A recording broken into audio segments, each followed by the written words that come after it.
সম্মানিত সুধী, আসসালামু আলাইকুম রহমতুল্লাহ বারাকাত। আমি গত একটি ভিডিওতে বলেছিলাম যে আওয়ামী লীগ যে কত বড় রাজনীতিবিদ এবং আওয়ামী লীগের যে একেবারে আপনার ইউনিট পর্যায়ের নেতা রয়েছেন, তারাও অনেক কৌশলী রাজনীতিবিদ এবং অত্যন্ত দক্ষতার সাথে তারা এই আওয়ামী লীগের রাজনীতিতে তারা রাজনীতি করে আসছে। এই বিষয়টা আমি বলেছিলাম। কথাটা আজকে তার একটি প্রমাণ আমি আজকে আপনাদের সামনে তুলে ধরব। সেই প্রমাণটি হলো 5ই আগস্টের পর যখন এদেশে 8ই আগস্ট অন্তর্বর্তীকালীন সরকারের জন্ম হলো। এই অন্তর্বর্তীকালীন সরকার আসলে আওয়ামী লীগের রাজনীতিটা এখনও বুঝতে পারেনি, যদিও ডক্টর ইউনূস একজন অর্থনীতিবিদ। তিনি এই আওয়ামী লীগের রাজনীতি বুঝতে হলে তাকে আবার পুনরায় জন্মগ্রহণ করতে হবে। এটা আমরা এই 5ই আগস্টের পর শুধু আমরা বুঝিনি, এই অন্তর্বর্তীকালীন সরকারের যারা উপদেষ্টা মণ্ডলী রয়েছেন তারা মাঝে মাঝে একেবারে বেলুনের মতো চুপসে গিয়েছিল বিভিন্ন আন্দোলন সংগ্রামে। প্রথমে যে বিষয়টা আমরা দেখলাম সেটা হলো এই তারা বিভিন্ন কৌশলে, নামে বেনামে, ছদ্মবেশে অনেক সময় তারা এই ফাইলটাকে হিডেন করে বিভিন্ন আন্দোলনে যেভাবে তারা সক্রিয় হয়েছে, এই বিষয়টা অন্তর্বর্তীকালীন সরকার প্রথমে বুঝতে না পারলেও পরবর্তীতে সাধারণ মানুষ এবং এই অন্তর্বর্তীকালীন সরকারের উপদেষ্টা মণ্ডলীরা খুব সহজেই বুঝতে পেরেছিল আওয়ামী লীগ কেন দক্ষ এবং কৌশলী রাজনীতিবিদ। সেটা আজকে আমি প্রমাণ করব। দেখেন, গত এই 5ই আগস্টের পর যেভাবে আওয়ামী লীগের বিরুদ্ধে গণহারে মামলা করা হয়েছে, 2018 সালের নির্বাচন সম্পর্কে আপনার বিভিন্ন বিস্ফোরক মামলা, আপনার হত্যা মামলা, বিভিন্ন মামলায় যারা এই মামলার আসামি হয়েছে, আজ একটি ঘটনা ঘটেছে। সেটা হলো আপনার যশোরে অভয়নগরে বিভিন্ন অঞ্চলে যাদের বিরুদ্ধে মামলা হয়েছে 167 জন এই আওয়ামী লীগের নেতাকর্মীর একেবারে বীরের ভেষে জয় বাংলা জয় বঙ্গবন্ধু বলে অত্যন্ত সুউচ্চ সুরে তারা এই আজকে এই কোর্টে আত্মসমর্পণ করেছে, থানায় আত্মসমর্পণ করেছে। এই বিষয়টা এখন সারা বাংলাদেশে একটি আলোড়ন সৃষ্টি করেছে। আসলে এই আত্মসমর্পণটা আওয়ামী লীগের জন্য কতটা নেতিবাচক, কতটা ইতিবাচক, এই বিষয়টা যদি আমরা এই পর্যালোচনা করি, তাহলে আমার দৃষ্টিতে এই আওয়ামী লীগ যে একটি চৌকস দল, আওয়ামী লীগ যে একটি অত্যন্ত সুদক্ষ রাজনীতিবিদ, তারা দীর্ঘ বছরে আপনার সৃষ্টি করেছেন, তার একটি প্রমাণ হলো আজকে এই অভয়নগরে 167 জনের স্বেচ্ছায় আত্মসমর্পণ করা। আমরা অনেক সময় দেখি যে আমরা যখন কোনো মামলায় আপনাকে কিংবা যে কোনো কাউকে আপনার জন্য যখন ওয়ারেন্টের পূর্বেই যখন কোনো আসামি সেই কোর্টে কিংবা থানায় যেয়ে আত্মসমর্পণ করে, তার মামলাটা 80% আপনার সহজ হয়ে যায়। তার কারণ হচ্ছে তখন এই প্রশাসন বুঝতে পারে যে আসলে এই লোকগুলো কিংবা এই ব্যক্তিটা অতটা অপরাধের সাথে জড়িত নয়। কারণ একমাত্র যারা খুব বেশি বড় অপরাধী তারাই কিন্তু আপনার বিভিন্নভাবে তারা লুকিয়ে থাকে, আপনারা লুকানোর চেষ্টা করে, তারা বিভিন্ন কারণে বিভিন্ন জায়গায় আত্মগোপন করে থাকে। তখন কিন্তু এই কেসগুলো মারাত্মকভাবে পুলিশরাও হয়রানি হয় এবং যিনি আসামি সেও হয়রানি হয়। উভয়ের যে সমস্যা, এই সমস্যা সমাধানের একমাত্র যে সহজ পন্থা সেটা হলো আত্মসমর্পণ করা।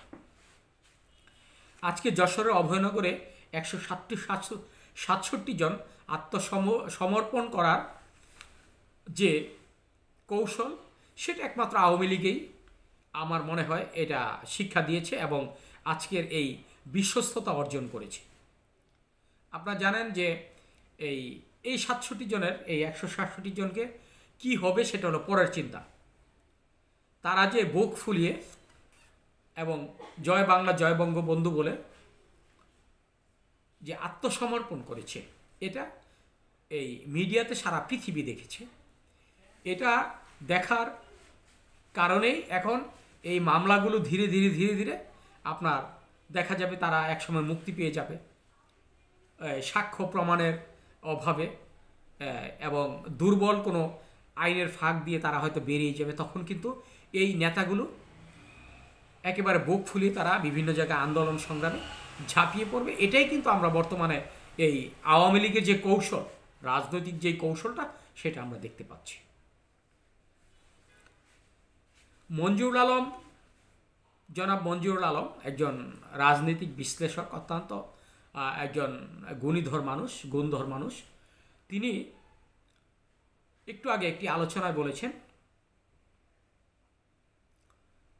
যে 626 জন যখন সেনানিবাসে আপনার তারা সেখানে গিয়ে আত্মসমর্পণ করেছিল, তাদেরকে ধীরে ধীরে ধীরে অনেককে ছাড়া হয়েছে, আবার অনেককে ছাড়া হয়নি। এই বিষয়টা নিয়ে তিনি আলোচনা করেছেন। আমি এই আলোচনায় পরে যাচ্ছি। আমি মনে করি যে বর্তমান আওয়ামী লীগের যে কৌশলী রাজনীতির যে মাঠটা, আমার মনে হচ্ছে ধীরে ধীরে ধীরে ধীরে সেটা খুব সহজভাবে এবং সহজলভ্য হিসেবে এটা ধীরে ধীরে সহজ হয়ে যাচ্ছে। হয়তোবা আওয়ামী লীগে যারা বর্তমানে নেতাকর্মী রয়েছেন, যারা তৃণমূল পর্যায়ে নেতাকর্মী রয়েছেন, তাদের জন্য যে একটি ভয়ানক পরিস্থিতি ছিল রাজনীতির মাঠে, এই রাজনীতির মাঠটা হয়তো সহজভাবে এখন এই আওয়ামী লীগের জন্য সহজ হয়ে যাচ্ছে। তার কারণ এই শেখ হাসিনা বাংলাদেশে আসতে পারবে কি না সেটা হয়তো এই সরকার জানে, কিন্তু সাধারণ মানুষকে যেভাবে এই আওয়ামী লীগ বিভিন্ন মামলা হামলা দিয়ে তাদেরকে দাবিয়ে রাখার চেষ্টা করেছিল এবং দীর্ঘ 16 বছর বিএনপিকে যেভাবে কোণঠাসা করে রেখেছিল, ঠিক একইভাবে এই অন্তর্বর্তীকালীন সরকারও এবং যারা এই আপনার উপদেষ্টা মণ্ডলী রয়েছেন তারা এভাবে চেয়েছিল। কিন্তু এখন আওয়ামী লীগের যে বিভিন্ন সাহসিকতা দেখে মনে হচ্ছে যে এই কাজটা হয়তো আগামী 2 থেকে 3 বছরের মধ্যে এই মামলাগুলো উঠে গেলে আওয়ামী লীগ একটা শক্ত পায়ে এই বাংলাদেশে আবার রাজনীতিতে ফিরে আসবে। এটা কিন্তু আমরা দেখতেই পাচ্ছি। আমরা আরেকটি জিনিস যেটা আমরা খুব বেশি খেয়াল করছি এখন, যে অন্তর্বর্তীকালীন সরকারের সাথে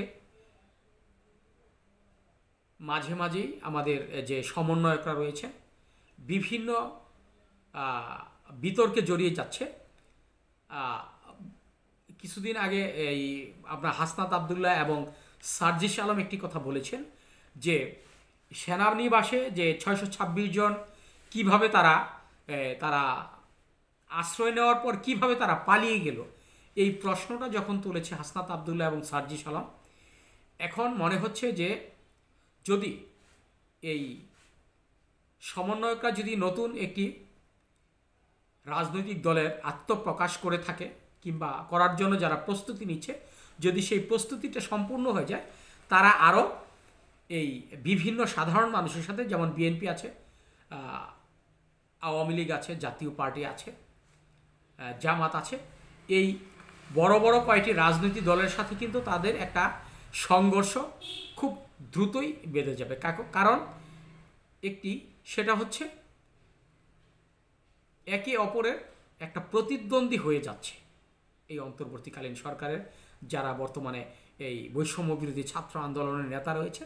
তারা কিন্তু নতুন দল গঠন করে শান্ত হয়ে থাকবে না, তারা কিন্তু 2025 সালে নির্বাচন করার জন্য একটা প্রস্তুতি নেবে, সেই প্রস্তুতি দুঃখিত, সেই প্রস্তুতিটা কিন্তু আওয়ামী লীগের জন্য যতটা ক্ষতিকর, বিএনপির জন্য ততটা ক্ষতিকর, আবার জাতীয় পার্টির জন্য অতটা ক্ষতিকর, জামাতের জন্য তো আরও বেশি ক্ষতিকর। তার কারণ হচ্ছে অনেক নেতাকর্মী জামাত থেকে এসেছে, কথিত আওয়ামী লীগ থেকে এসেছে, আবার কেউ কেউ বলছে বিএনপি থেকেও এসেছে। আসলে কে কিভাবে কোন জায়গা থেকে এসেছে সেটা পরে দেখা যাবে, কিন্তু তাদের সাথে যে কোনো মুহূর্তে একটি সাংঘর্ষিক রূপ নিতে পারে বর্তমানে এই আপনার ছাত্র সমন্বয়করা। আমরা মনে করি যে এই অন্তর্বর্তীকালীন সরকার যদি তাদেরকে সাপোর্ট করে তাদের সাথে নির্বাচন নিয়ে আবার তাদের সম্পৃক্ততায় ফিরে আসে, তাহলে মনে হয় ব্যাপারটি একটু ভিন্ন রকম রূপ ধারণ করবে। দেখা যাবে যে আওয়ামী লীগ, বিএনপি, জামাত, জাসদ সবকটি দলেই এই বৈষম্য বিরোধী ছাত্র আন্দোলনের যারা নেতা, যারা নতুন করে একটি রাষ্ট্র গঠনের জন্য যারা একটি রাজনৈতিক দল গঠন করতে চাচ্ছে, তাদের সাথে একটি সংঘর্ষ হবে, এটাই আমরা দেখতে পাচ্ছি। ধন্যবাদ সবাইকে।